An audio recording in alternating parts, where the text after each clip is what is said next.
Okay, so I've got cemented success here. I apologize. I have to do this afternoon and then send you guys the recording. I'd love to be able to get all your questions. If you do have questions at the end of it, please just email them to me. I'll get them tonight and answer. I unfortunately double booked myself. I'm volunteering for what's called Hope Brew. It's a Get Hitched, Give Hope charity event. Should be a lot of fun. They're mixing up a bunch of brews, $35, and you can drink all you want. But I'm not drinking. I'm just doing the volunteering, selling raffle tickets, and greeting people at the door kind of thing. So that's why I have to do this now rather than tonight live with everybody. I hope you're not too upset. This hasn't gone very smoothly yet, but it'll get better. Also, I wanted to let everybody know that our first potluck is next Saturday, 11 a.m. This Saturday, we're going to Fred Meyer grocery store at 10 o'clock, like 10:15, just so I have time to finish up that 9 o'clock class. Should only take 45 minutes to an hour. We'll just go walk through the grocery store, and I'll give you guys good options. Hopefully you figured out through like our coaching that how to read labels, and I'll just help you develop that a little bit. Okay, moving forward with cemented success. That's the housekeeping. Now we'll move forward. We've got cemented success, class number 1. This is a 4-part series. Class number 1 is sleep, snacks, and supplements, presented by Empowered Recreation. So there you have it. Class number 2, class 3, and class 4, those will be every Thursday night. We apologize about the typo on putting Tuesday nights. I'm not available on Tuesday nights, so we'll do it on Thursday nights. Anybody that's not available, just make sure you're getting the recordings. If I'm not available to help you with that, Lana knows exactly what's going on with all of that. So just email or call in, and she can help you. I'm really trying to be very thorough. This is the first BBC. So if anybody's ever having any issues with any of this stuff, please just let us know. You're only going to help us get better. Okay, moving on. So today's quiz. How much sleep should we get nightly? Number 1, how much sleep should we get nightly? Number 2, how much sugar is too much for one serving and also for one day?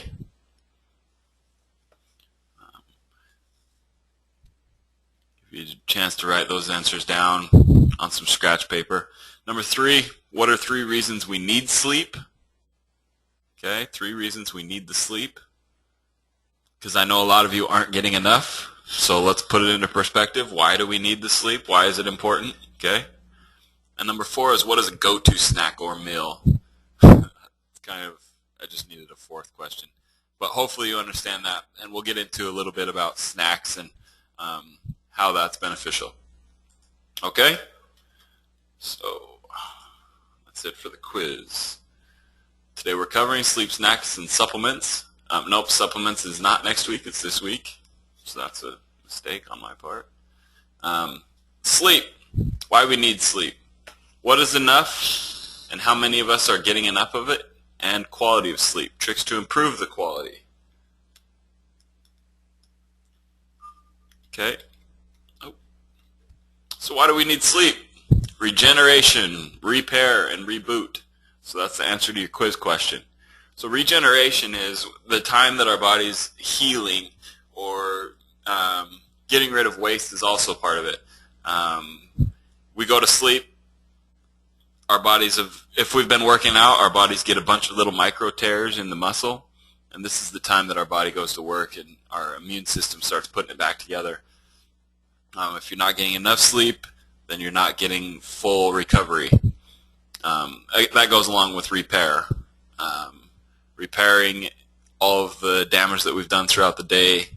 And then rebooting, that's resetting, going back, okay, waking up fresh. You know when you've had a good night's sleep is when you wake up fresh.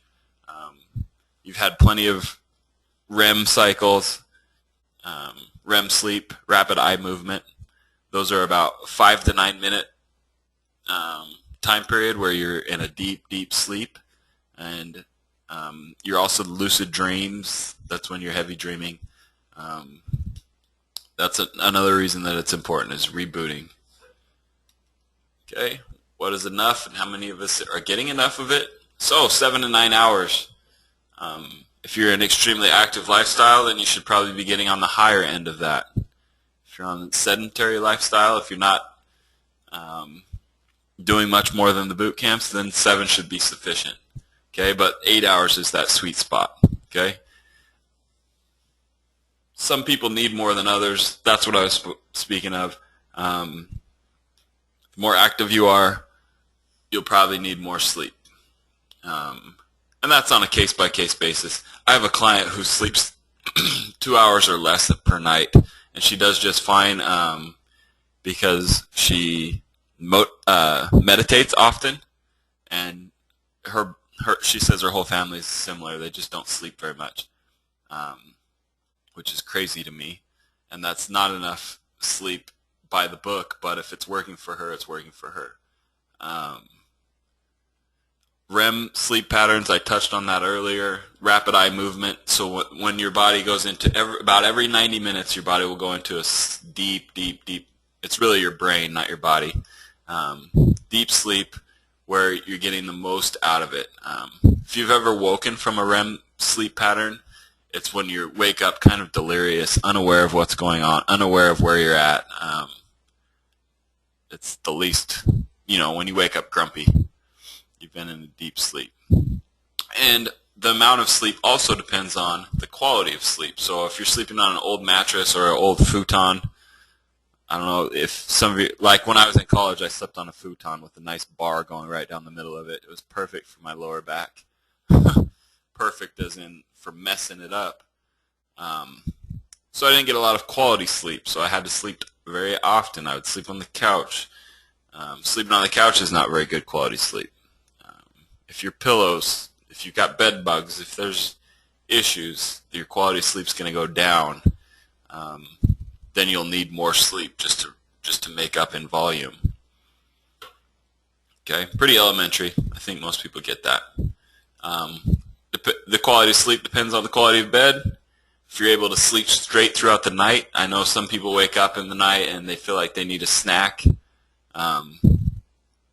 That doesn't happen often to me, but I know people close to me that it does, where it's like they got to have some chips in the middle of the night. And then they wonder why they have weight issues. So not eating directly before or during the night. So a good rule of thumb, or a good amount of time before you should go to sleep, is about 3 hours. So if you're going to be asleep at 9 p.m., you should be eating dinner around 6. If you're going to be asleep by midnight, you should be eating something no later than 9 p.m. So you're good and empty as you go to sleep. Then your body has that full 10, 11 hours of fast. You wake up while you've been asleep, then you wake up and get that metabolism start with your breakfast. Limiting caffeine will also affect the quality of sleep. So I don't know if some of you do coffee. I do Spark. If I've had Spark too late in the evening, I'm going to have a hard time getting to sleep, and the quality of sleep's not going to be as high as it should be. Stress levels. So if you're tossing and turning and worrying about tomorrow's problems or yesterday's problems, your sleep's not going to be as good, and you'll need more of it. Pretty self-explanatory. So tricks to improve your patterns. You've got breathing techniques, meaning breathing in for a 10 count, nice and steady, like, and then out. Yeah. Hopefully some of you are laughing, because I think that's pretty funny. I'm sitting here in my office by myself teaching breathing techniques to a computer. But I know you'll get the message later. If you'd like any books, I've got a couple of books on meditation. You can certainly check them out from me. I believe in strongly. I think it keeps me balanced. It keeps me sleeping well. Hot tea So hot tea before bed will help because that nice warm feeling, that comfort feeling. But don't want to overdo it, and you don't want to do the caffeine. If you overdo the hot tea, then you'll be waking up in the middle of the night to go to the bathroom, um, which isn't very convenient, and it's not going to improve your quality of sleep. And definitely no caffeine, as we spoke about earlier. Limiting alcohol, that's pretty obvious. When you're drinking, you're going to make more poor decisions, as well as it's going to affect your sleep. You're not going to be able to get into that deep sleep pattern because you're still going to be drunk. Contrary to popular belief, sleeping does not limit the amount of drunkenness that you are or the amount of blood alcohol that you have. It's only time that's going to change that. Limiting caffeine, we've talked about. Bedtime, wake-up time. So right there, a way to improve your pattern is going to bed at the same time every night, hopefully before 11. I know a lot of you stay up too late. And then waking up at the same time. And that goes even for weekends. A lot of people have a hard time on Mondays and Tuesdays because they stayed up late on Saturday night and woke up late on Sunday morning. Well, then you've started a little pattern where if you just go to bed at that nice 10:30 every night and you're up by 6 or 6:30, you're getting your 8 hours, and that's regular. Then even if a Saturday rolls around and you give it maybe an extra hour later and an hour earlier, it's not such a drastic change to Monday, Tuesday when you've got to get to work. Regular exercise will improve your sleep techniques. Being active, we say 3 to 5 days per week with 20 to 40 minutes of moderate to vigorous activity. All of our classes tend to be moderate to vigorous. And that will help improve your sleep. Okay? No sleeping pills. I'm pretty anti-chemicals and modern medicine that's helping you sleep. I don't want to become reliant on sleeping pills, and that's why I coach people up on not necessarily trying to rely on sleeping pills. Okay?